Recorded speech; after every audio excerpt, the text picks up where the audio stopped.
It happened 2 years ago on Halloween night. At the time, I was 22, working as a community event coordinator in my small hometown. That year, we'd held a big Halloween festival. Costume contests, pumpkin carving, even a kids versus parents dodgeball game. It was fun, but by the time I got home, I was completely drained. I was about to crash on the couch when my little sister, Savannah, called me. She wanted me to take her and my nephew, Jackson, trick-or-treating because their parents didn't feel like going. I wasn't in the mood, but I didn't want to disappoint them. Savannah was 15, Jackson 11. I threw on a hoodie, grabbed my backpack, which for personal protection, always had my legally owned Glock inside, and drove to my parents' place to pick them up. Savannah had gone all out that year, dressed as Raven from Teen Titans with full white makeup. Jackson was Sub-Zero from Mortal Kombat. They looked excited. I remember thinking how innocent that excitement felt and how different the night would look by the end of it. We went to a large neighborhood known for good candy. The streets were buzzing with kids, parents, laughter, and porch lights.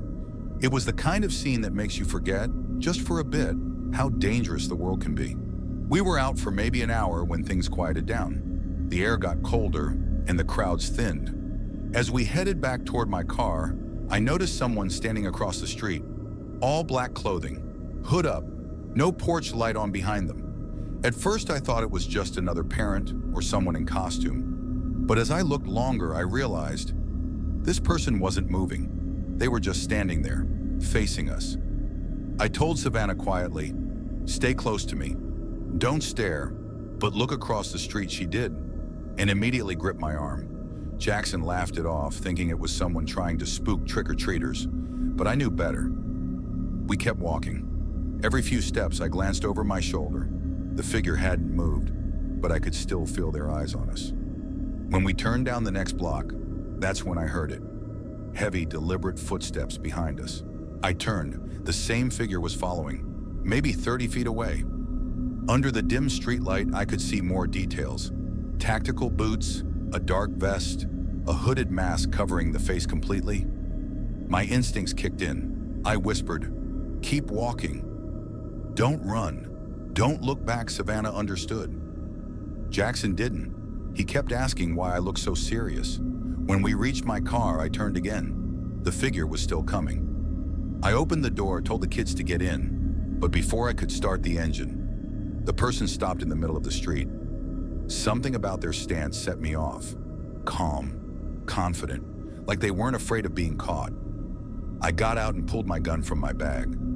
"Why are you following us?" I shouted. They froze, slowly raised their hands. Then, in a distorted, almost robotic voice, said, "I'm an undercover officer. You're under suspicion." It was a woman's voice. She pulled down her hood. Pale skin, mid-30s, eyes so flat and cold it made my stomach drop. "Under suspicion for what?" I demanded. She smirked. "There was a break-in nearby." "You looked nervous." None of it made sense. An undercover cop, dressed in tactical gear and a cloak, randomly following a family on Halloween? I lowered the gun slightly but didn't holster it. Then she said something I'll never forget. "If you didn't have that weapon, tonight would have ended very differently." And that's when I noticed movement behind her. 4 other figures stepping out from between houses. 3 men, 1 more woman, all in dark tactical clothing. No masks this time, just blank, emotionless faces. I got the kids in the car and peeled out of there as fast as I could. When I looked back, the woman was still standing there, smiling. I thought it was over, but 2 days later I got a text from an unknown number. No words, just a photo. My car parked outside my apartment. I called the police. They took a report but said without a direct threat, there wasn't much they could do. That's when the paranoia started. I installed cameras, started checking my locks 3 times a night, even went back to that same neighborhood, to the exact house where I'd first seen her. The homeowner, a man in his 40s, told me there'd been no break-in that night.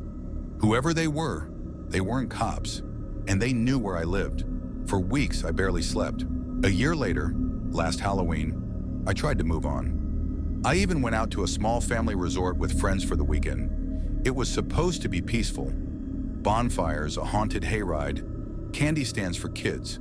But while on the hayride, I noticed something. A man standing just outside the torchlight along the trail. He wasn't part of the staff. He wore a dark jacket and baseball cap, just watching silently. Everyone else laughed at the jump scares, but I couldn't shake his presence. Every time the tractor turned, I'd see him again, always facing me. When we got off, I didn't see him for a while. Then later that night, near the bonfire, I spotted him again, standing near the tree line, unmoving, hands in his pockets. Something about him felt familiar. When the crowd thinned and the night quieted, I told a friend I was going for a walk to clear my head.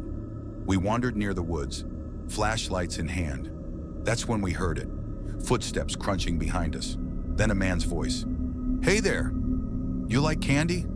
The light caught his face just enough to show a short beard, and the same hollow stare I remembered from that night a year earlier. I didn't wait to see more. We ran, full sprint, back toward the resort.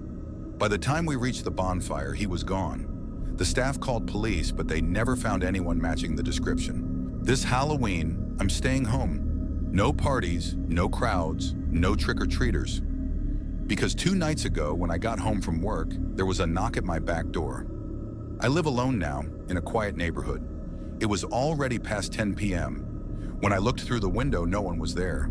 Then I heard a faint rattle, the sound of someone testing my doorknob. I grabbed my phone and my gun. Before I could call 911, I saw movement near the deck stairs.